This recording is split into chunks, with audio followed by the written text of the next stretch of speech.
అందరికీ నమస్తే అండి. యూనివర్సిటీలు అంటే విశ్వవిద్యాలయాలు ఒక రకంగా దేవాలయాలు లాంటివి. పిల్లలు స్టూడెంట్స్ చదువుకున్న తర్వాత ఇంటర్మీడియట్ స్టేజ్ దాటిన తర్వాత యూనివర్సిటీ స్థాయిలో చదువుకోవాలని, యూనివర్సిటీకి వెళ్ళాలని, క్యాంపస్లో చదువుకోవాలని చాలా కలలుగా అంటారు. అందులో మన ఆంధ్ర యూనివర్సిటీ అంటే రాష్ట్రం మొత్తం ఒక రకంగా సౌత్ ఇండియా మొత్తం మంచి పేరు ప్రఖ్యాతులు ఉన్నాయి. ఒక రకంగా సెంటిమెంటు అదంతా ఉంది. కానీ వైసీపీ గత 5 సంవత్సరాలు వైసీపీ పాలనలో అన్ని వ్యవస్థలను భ్రష్టు పట్టించినట్టే, అన్ని చోట్ల సొంత మనుషుల్ని పెట్టి భజన చేయించుకొని అవినీతి అరాచకాలు విధ్వంసాలు జరిగినట్టే ఆంధ్ర యూనివర్సిటీలో కూడా జరిగాయి.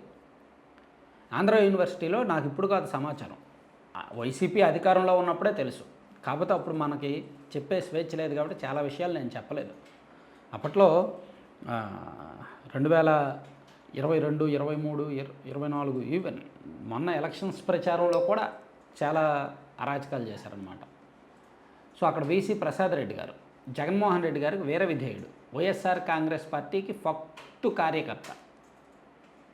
సో ఆయన అవినీతి అరాచకాలు పిల్లలను అంటే విద్యార్థులను సొంత పార్టీ కోసం రాజకీయ ప్రయోజనాల కోసం వాడుకోవడం, సొంత అవసరాలకు వాడుకోవడం, వాళ్ళని బెదిరించడం, మార్కుల యాజమో అది ఇదని చెప్పడం చాలా ఇబ్బందులు పెట్టారు.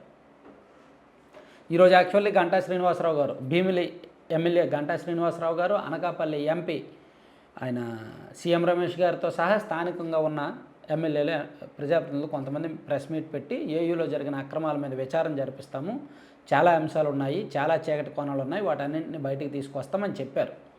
అది చెప్పడం యాక్చువల్లీ వీసీ మొదటిసారిగా ఒక వీసీ రిజైన్ చేయడంతో అక్కడ పిల్లలు సంబరాలు చేసుకున్నారు, కేక్ కట్ చేసుకున్నారు. అలాగే కొంతమంది సిబ్బంది కూడా సంబరాలు చేసుకున్నారు. అంటే అంత విసిగిపోయి అంత టార్చర్ పెట్టాడు ఆయన.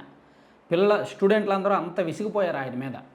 సో అక్కడ ఆయన చేసిన కొన్ని అరాచకాల్లో కొన్ని ఉదాహరణలు ఏంటంటే, ఒకటి యూజీసీ గ్రాంట్స్ నుంచి వచ్చిన నిధులను అక్రమంగా వాడుకోవడం.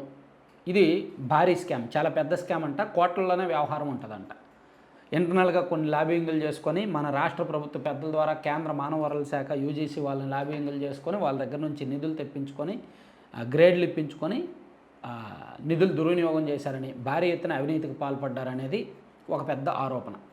దాంతోపాటు క్యాంపస్లో సెక్యూరిటీ గార్డుల ద్వారా కొంతమంది నమ్మిన సిబ్బంది ద్వారా లోపలికి గంజాయి తీసుకొచ్చి అక్కడ స్టూడెంట్స్కి గంజాయి అలవాటు చేశారు అనేది ఇంకొక సంచలనమైన ఆరోపణ.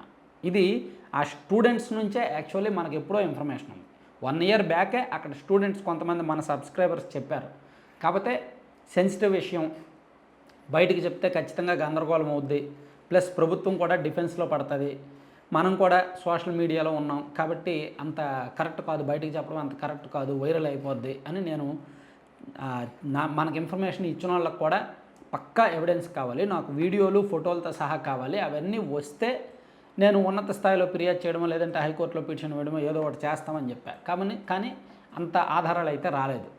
కానీ ఈరోజు కూడా ఈవెన్ కొంతమంది స్టూడెంట్స్ అదే చెప్తున్నారు, అక్కడ స్టూడెంట్స్కి గంజా అలవాటు చేశారు, కావాలని అలవాటు చేశారు. ఎందుకంటే వీళ్ళ చెప్పిన మాట అంతా వింటారని, వీళ్ళకి బానిసల్లా ఉంటారని అలా కొంతమంది కుర్రాళ్ళని, కొంతమంది స్టూడెంట్స్ని ఆ విధంగా ఎంకరేజ్ చేశారు, చేసి పార్టీ కార్యక్రమాల కోసం వాడుకున్నారు. సింపుల్, ఇప్పుడు జోష్ సినిమా ఉంది, జోష్ సినిమా తెలుసు కదా, నాగ చైతన్య ఫస్ట్ సినిమా. అందులో జేడీ చక్రవర్తి ఏం చేసేవాడు, విలన్ క్యారెక్టర్. అక్కడ స్టూడెంట్స్కి అలవాటు చేశాడు కదా, ఒక గ్యాంగ్ని తయారు చేసి వాళ్ళకి చెడు అలవాట్లకు అలవాటు చేసి వాళ్ళకి, అంటే ఫక్తు రాజకీయ నాయకులు చేసేది ఇదే, సినిమాల్లో కానీ బయట కానీ రాజకీయ ప్రయోజనాల కోసం స్టూడెంట్స్ని ఇలాగే తయారు చేస్తారు, అసాంఘిక కార్యకలాపాలకు బానిసలుగా మార్చేస్తారు, డబ్బులు గంజాయి మందు అది ఇది అలవాటు చేస్తారు. ఆ కల్చర్ ఆంధ్ర యూనివర్సిటీలో ప్రసాద్ రెడ్డి గారు ఉన్నప్పుడు జరిగింది అనేది ఒక పెద్ద సంచలనమైన ఆరోపణ. సో దీని మీద కూడా నిజానిజాలు తేల్చాల్సి ఉంది. దాంతోపాటు కొంతమంది సిబ్బందిని హెరాస్ చేయడము, కొన్ని అంతర్గత వ్యవహారాలు కూడా చాలా ఉన్నాయి.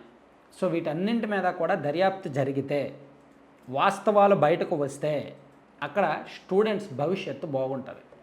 ఎందుకంటే గత 5 సంవత్సరాలుగా ఆంధ్ర యూనివర్సిటీ అపఖ్యాతి మూటగట్టుకుంది, అడ్మిషన్లు తగ్గాయి, విలువ తగ్గింది. అక్కడ జాయిన్ అయిన స్టూడెంట్స్ అయ్యో అనవసరంగా వచ్చామే ఇక్కడికి అని బాధపడుతున్నారు. గతంలో ఎప్పుడూ ఇలా లేదు. గతంలో పిల్లలు ఎవరైనా క్యాంపస్లో సీట్ వస్తే వెళ్ళిపోయేవాళ్ళు. యూనివర్సిటీ క్యాంపస్లో అంటే మామూలు విషయమా అని అనుకునేవాళ్ళు. కానీ ఇప్పుడు అక్కడ యూనివర్సిటీ క్యాంపస్లో సీట్ వస్తే అనవసరంగా ఇక్కడ బుక్ అయిపోయామేంటి అని అనుకునే పరిస్థితి వచ్చింది. ఎందుకంటే పార్టీ కార్యకలాపాలకు వాడుకోవడం, అసాంఘిక కార్యకలాపాలకు వాడుకోవడం, సొంత భజనకు వాడుకోవడం, పార్టీ జెండాలు, అసలు ఒకటేమిటి చేయకూడని పనులన్నీ చేశారు. చివరికి రిజైన్ చేశారు. అందుకే ఇప్పుడు ఆ తిరుగుబాటు వచ్చింది. స్టూడెంట్స్లో తిరుగుబాటు వచ్చింది, అక్కడ సిబ్బందిలో తిరుగుబాటు వచ్చింది. సో సీఎం రమేష్ గారు చెప్పినట్టు నిజంగా దీని మీద ఎంక్వైరీ జరిగితే ఒక అంటే చాలా సీరియస్ యాక్షన్. దేశంలో మరి ఏ యూనివర్సిటీ కూడా ఇలా ఉండకూడదు. అసలు వీసీలుగా ఇచ్చినప్పుడే వాళ్ళకి అన్ని రకాల పరీక్షలు చేయాలి.